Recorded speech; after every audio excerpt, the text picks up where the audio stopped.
एक बूढ़ा दर्जी अपने काम में मगन था कि उसका छोटा बेटा दुकान में दाखिल हुआ और कहने लगा, बाबा, मैंने अपने इब्तदाई कायदे अच्छी तरह याद करके अपने उस्ताद को सुना दिए हैं, तो उन्होंने मुझे अगली जमात में शामिल कर लिया है।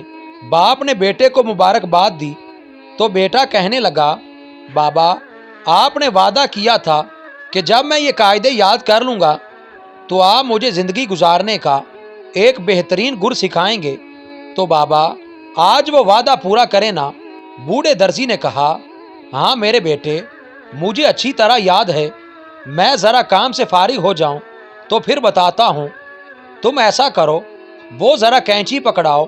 बेटे ने बाप को कैंची दी तो बूढ़े दर्जी ने कैंची के साथ एक बड़े कपड़े को छोटे छोटे टुकड़ों में काटना शुरू कर दिया। काटने के बाद कैंची को ज़मीन पर रखे जूतों में फेंक दिया, फिर सुई उठाई, उसमें धागा डाला और उन टुकड़ों को सीने लगा। टुकड़ों को एक दूसरे के साथ सीकर खूबसूरत कमीज में बदला और सुई को सर पर बंधे इमामे में लगा दिया, फिर बच जाने वाले धागे को जेब में डाल लिया।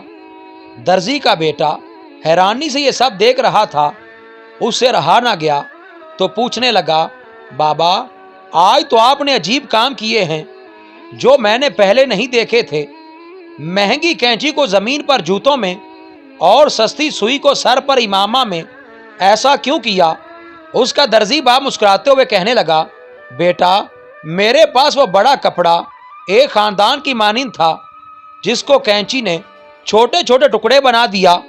तो कैंची उस शख्स की मिसाल है जो आपस में मरबूत मजबूत रिश्तों में दरारें डालकर उन्हें अलग करने पर मजबूर कर देता है, और सुई की मिसाल उस शख्स की है जो उन रिश्तों को दोबारा एक दूसरे के साथ जोड़ता है, और धागे की मिसाल एक मददगार की है जो अगर सुई में ना हो तो वो सी नहीं सकती।